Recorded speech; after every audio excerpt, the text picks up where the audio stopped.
Nagwa-washing ng sasakyan ni boss at madumi na raw. Ang una kong gagawin ay i-vacuum ko muna yung loob ng sasakyan dahil maraming alikabok.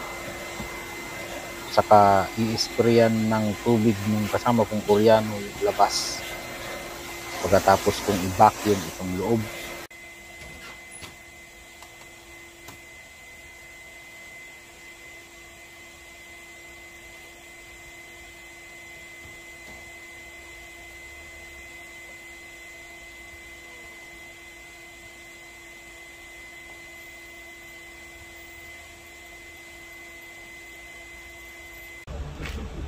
Tapos na akong mag-vacuum at ililigpit ko na to. Ang susunod ng gagawin ay yung kasama kong Koreano ang mag-i-spray ng tubig.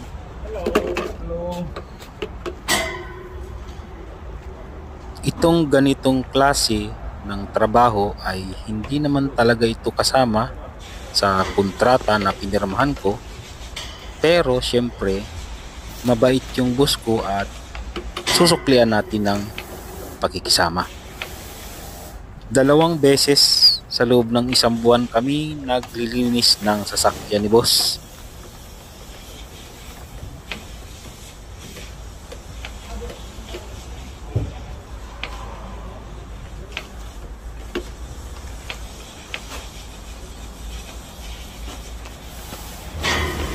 Itong Koreana na dumaan ay siya yung nagbigay ng winter jacket sa amin nung nakaraan.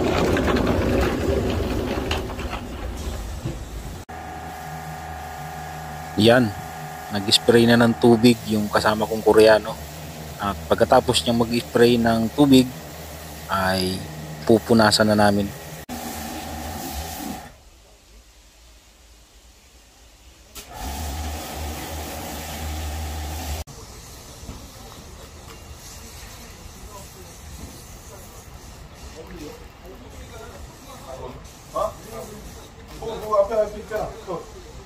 케이스. 오! 가만. 세탁기. 와, 너 안 뻔했다.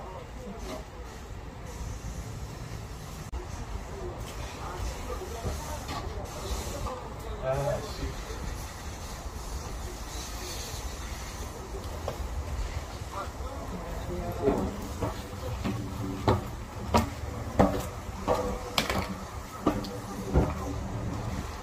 Kalalabas ko lang sa trabaho mga kabayan at ito, paboritong ulam natin to. Bakit ako magluluto nito? Kasi yung tagaluto namin sa kantin ay umuwi ng maaga dahil may lakad yata. Alam mo na, Biyernes at wala nga kaming pagkain kasi umuwi yung tagaluto namin. Ngayon ay magluluto ako ng paborito nating ulam. At wala namang problema kasi may libreng itlog naman sa kantin. Kumuha na lang ako at ihalo ko dito sa sardinas. At ayun, walang ulam ngayon, Biyernes. Walang pagkain kami ngayong Biyernes. Ano bang problema ron? Ganyan-ganyan, maghireklamo ka. Hindi mga kabayan kasi paminsan-minsan lang naman yung ganon. At ito na nga yung sinasabi ko. Halimbawang kapag hindi naman lagi na yung tagaluto namin sa kantin. Minsan lang yan nangyayari yung ganyan, umuwi siya ng maga, walang pagkain sa kantin. At ito kaya na pag nagbabakasyon ako sa Pilipinas ay buibili talaga ako ng maraming ganito dilata kasi minsan ay talagang hindi mo talaga magugustuhan yung luto sa kantin. Hindi naman sa sinasabi ko na maarte ako sa pagkain, pero talagang yung ibang pagkain sa kantin ay hindi ko talaga nagugustuhan. Kaya nagluluto ako, lagi akong may stock ng ganitong dilata. Pag hindi ko gusto ang pagkain sa kantin, ay nagluluto ako nito. Kaya napaka-importante talagang meron tayong ganito nagaling sa Pilipinas. At syempre, 1 taon din bago makapagbakasyon, kailangan nating tumikim ng Pinoy food. May pera naman, may pambili naman, bakit hindi tayo kakain ng ganito? Kahit sabihin natin na ito naman ay dala ko pa ito galing sa Pilipinas. Pag naubos na yan, minsan ay pupunta ako sa Pinoy store, sa Hewadong. Maraming tindang Pinoy food doon. Pwede kayong kumain doon. Mga restaurant ng Pinoy food. Marami doon mga kabayan. At may simbahan din doon. Ayun, minsan pag naubos na yung ganito ko ay pumupunta ako ng Hewadong para bumili ng mga pagkain Pinoy. Dilata, noodles, toyo, tinapa. May tinda ring galunggong. Baboy. Ayun, mga kakanin. Marami doon mga kabayan. Ayun, at lulutuin ko na to para ako'y makakain na ngayong Biyernes ng hapon. Nahiwa ko na yan. Sibuyas sa bawang. Yan.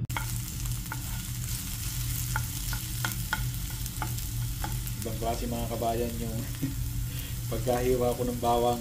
Sinadya ko talagang ganyan yan kasi para yung bawang ay makain mo ng ganyang hiwa. Yung para kang kumakain ng mani. Kanya-kanyang style lang yan, mga kabayan. Ilalagay ko na ang sardinas.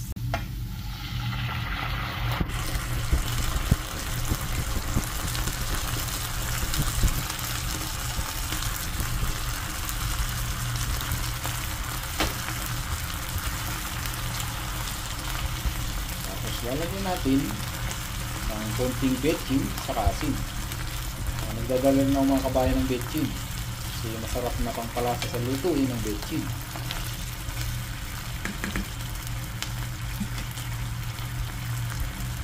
Maya maya ay ilalagay ko ng itlog, 2. Yan, nalagay ko na yung itlog na 2. Halo-halo lang at maya maya ay kakain na tayo.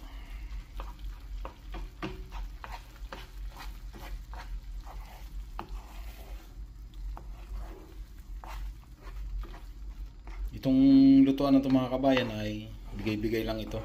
Hindi na ako bumibili ng mga ganitong klase ng lutuan dito. Binibigay lang ito ng mga Koreano. Yun, luto na. At kakain na ako.